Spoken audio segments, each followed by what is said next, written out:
Esses investidores aí, eles geralmente são, por exemplo, pessoas comuns que ficaram... Não, o que eu quero dizer com isso? Os investidores? Não. Porque assim, esses investidores aí, por exemplo, a gente tá falando de pessoa física. Não necessariamente. Podem ser em grupos econômicos. Depende do volume de capital que você está falando. Tem investidores anjo, por exemplo. Os investidores anjo são aqueles que geralmente entram no começo do negócio. E quando a gente vai para essa história de VC, de Venture Capital, a gente chama de rodadas. Talvez vocês já tenham escutado falar, o Nubank está na rodada de Series A, Series C, Series D. A gente conversou com um cara que ele explicou um pouquinho desse negócio. Cada um é um tipo de valor, Exatamente. Vai aumentando. E é isso, quanto mais o seu negócio cresce, você mostra para o mundo que, olha, eu tenho capacidade de receber mais dinheiro. E cada vez que o cara vai lá e coloca mais dinheiro, e o cara, daqui a pouquinho eu vou explicar quem é o cara, tá? Cada vez que vem um fundo, por exemplo, colocar mais dinheiro, ele também está acreditando que com aquela grana que ele está colocando, o negócio vai escalar. E não é que ele aposta. Quando uma empresa, vamos colocar o Nubank, por exemplo, que já está, né, no ápice do negócio, ele vai lá e se abre para receber mais capital, ele tem um plano de negócios extremamente detalhado, com uma previsibilidade do que vai acontecer nos próximos anos, nos próximos meses. Então, ele chega para um investidor, por exemplo, lá no comecinho. Vou contar o que está acontecendo comigo. Nesse momento, eu estou entrando como investidora numa empresa, startup, que está bem no comecinho. Então, eles mostraram para mim como que, com aquela grana, eles imaginam crescer nos próximos 3 anos. Eles têm detalhadamente o que vai acontecer em cada etapa. E é claro que ao longo do caminho algumas coisas podem mudar, mas é como se fosse uma hipótese. Se tudo que eles colocaram ali acontecer, então a capacidade daquele negócio de escalar daqui a 3 anos é gigantesca. Então, isso me mostra que faz sentido eu colocar o meu capital ali dentro daquela empresa. Eu falo, beleza, vamos apostar. Só que eu estou no comecinho, estou entrando bem, né, no comecinho da empresa. Uhum. Quando a gente for fazer a próxima rodada, se tudo der certo, a grana que vão colocar vai ser muito maior. E aí, quando você vai para rodadas mais altas, a gente já está falando de fundos de investimentos. Então, por exemplo, tem o SoftBank, que é um dos mais conhecidos.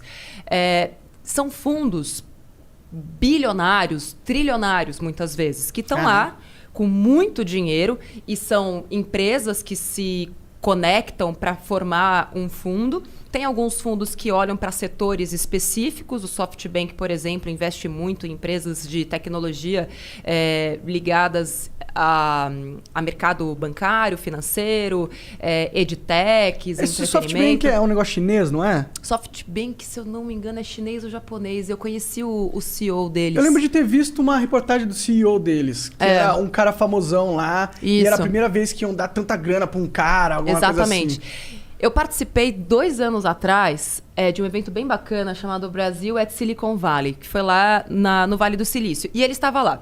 E foi legal porque ele estava contando o que ele enxerga nas empresas.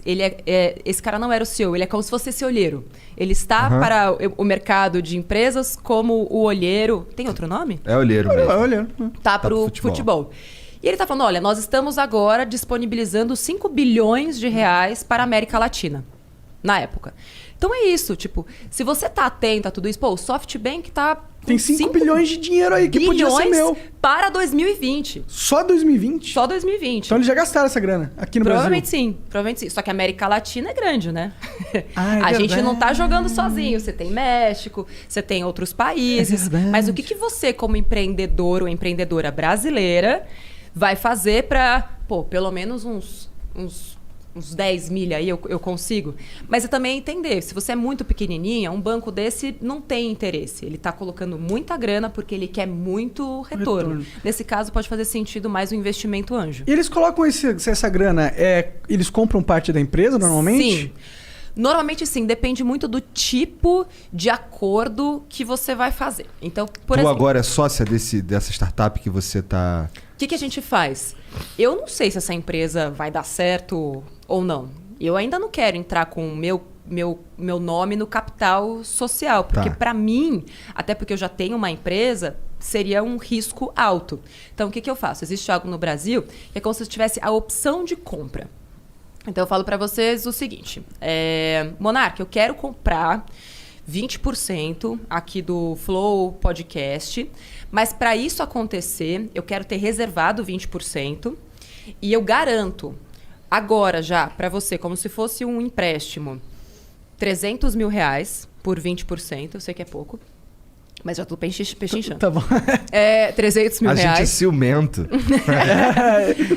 E daqui a... Por isso que ele tá te perguntando. Porque pra gente captar um bagulho desse aí, a gente ia ter que fazer ir no psicólogo, tá ligado? É que tem que ter um porquê. Se não tem porquê, não tem porquê fazer. Eu até hoje não tenho sócio na minha empresa. Eu sou a única sócia da minha empresa. Eu também sou assim. Tipo, pra que você vai fazer? Eu tô muito bem sozinha. Só do que mal acompanhada. E aí eu falo, beleza. Só que pra eu entrar com o meu nome aí mesmo, daqui a 2 anos, essa empresa tem que estar faturando pelo menos 20 milhões por ano. Se isso acontecer, eu entro com o meu nome no capital e beleza, e posso até colocar mais uma grana lá no futuro. Então, eu tenho uma opção de compra. Eu já te libero essa grana agora, mas eu só vou converter isso em ações da empresa mesmo, lá na frente, se aquilo que a gente está colocando em contrato hoje acontecer de fato. Então... E se não acontecer, você só perdeu sua grana e tá livre pra ir embora e não tem encheção de saco. A gente fica feliz, tá todo mundo bem, eu não entro na sua empresa, não aconteceu nada demais, você pegou a grana, você tentou, você fez, você deu o seu melhor e tal, mas infelizmente não rolou. Saquei. Ah, interessante. Isso aí parece pro cara, pro investidor anjo é uma boa, né? Que só tem ganhos, né? E corta todas as possíveis perdas. Ele meio que é bom pra ambos os lados. É, porque